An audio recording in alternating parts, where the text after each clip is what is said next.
یہ وادی تیرا ہے. یہاں گردا یعنی خام چرس کی یہ منڈی واقع ہے. اسے ایشیا میں چرس کی واحد منڈی بھی کہا جاتا ہے. عام افراد کی اس منڈی تک رسائی ممکن نہیں. یہاں چرس کا کاروبار کرنے والوں کے علاوہ کسی بھی شخص پر کھڑی نظر رکھی جاتی ہے. منڈی میں داخل ہوتے ہی یہ شخص یہ یقین دلا رہا ہے کہ دیگر علاقے کی مارکیٹوں کے برعکس اس منڈی میں نہ کوئی دام زیادہ بتائے گا اور نہ ہی خراب کوالٹی کا چرس دے گا.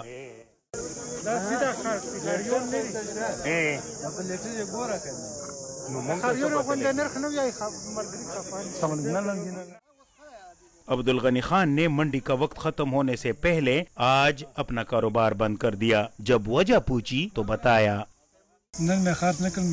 آج میں نے میلے میں کچھ نہیں بیچا کیونکہ چرس کا ریٹ 25,000 تھا، لیکن آج 18,000 اور 16,000 تک میں بک رہی تھی. آج فروخت کر دیتا تو نقصان ہوتا.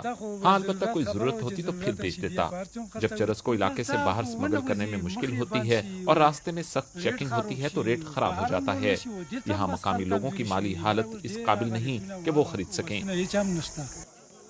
مقامی لوگوں کا کہنا ہے کہ ایک وقت تھا کہ یہاں ایک دن میں کروڑوں روپے کی خرید و فروخت ہوا کرتی تھی.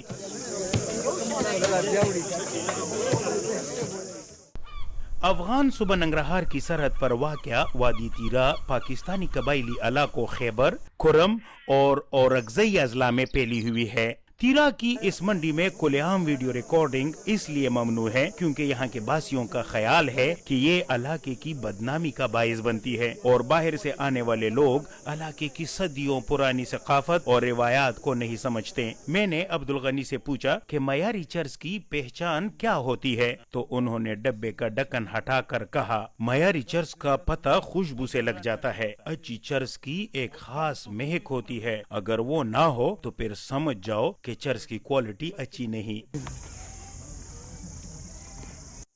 وادی تیرا میں بازار کو باغ کہتے ہیں اور عام مارکیٹوں کے علاوہ ہفتے میں 3 دن 3 مختلف مقامات پر ہفتہ وار بازار لگتے ہیں جنہیں میلہ بھی کہا جاتا ہے. تیرا میں میلے اور دیگر خرید و فروخت کا دار و مدار چرس کے اچھے دام کے ساتھ جڑا ہوتا ہے کیونکہ یہاں تقریباً تمام لوگوں کا ذریعہ معاش بنگ اور چرس کی خرید و فروخت کی یہ منڈیاں ہی ہیں. اگر سیزن میں فصل یالہ باری اور دیگر قدرتی آفات سے محفوظ رہے اور دام بھی اچھا ہو تو 5 سے 10 لاکھ روپے تک کما لیتے ہیں. کبھی ہم 10 لاکھ میں فصل خریدتے ہیں اور اسے پھر 8 لاکھ میں فروخت کرنا پڑ جاتا ہے. اس سیزن میں نقصان ہوا ہے. خیال تھا کہ میں 5 لاکھ تک کما لوں گا لیکن اب تک 2 لاکھ کا سامان بھی فروخت نہیں ہوا. اسٹیٹسٹا کے ایک جائزے کے مطابق دنیا میں سب سے زیادہ چرس پینے والے شہروں میں نیو یارک کے بعد تقریباً 42 ٹن سالانہ کے ساتھ کراچی دوسرے جبکہ نئی دلی 38 ٹن کے ساتھ تیسرے نمبر پر ہے. کراچی دنیا کے ان شہروں میں سے ہے جہاں چرس کا استعمال اور خرید و فروخت غیر قانونی ہے. اصل بات بتاؤں کہ اگر یہاں فیکٹریاں اور کارخانے لگا بھی دیے جائیں تو یہ آنے والی نسل کے لیے ہی سود مند ثابت ہوں گے، نہ کہ میری نسل کے لوگوں کے لیے. میں اپنا نام تک نہیں لکھ سکتا اور نہ پڑھ سکتا ہوں. ہماری نسل کے لوگوں نے نہ تو تعلیم حاصل کی اور نہ ہی کوئی اور ہنر سیکھا. اس لیے ہم سمجھتے ہیں کہ ہمیں کچھ وقت تک اسی طرح چرس بیچنے کی اجازت دی جائے، پھر آہستہ آہستہ لوگ تعلیم یافتہ ہو جائیں گے اور دیگر روزگار شروع کرنے کے اہل ہو جائیں گے.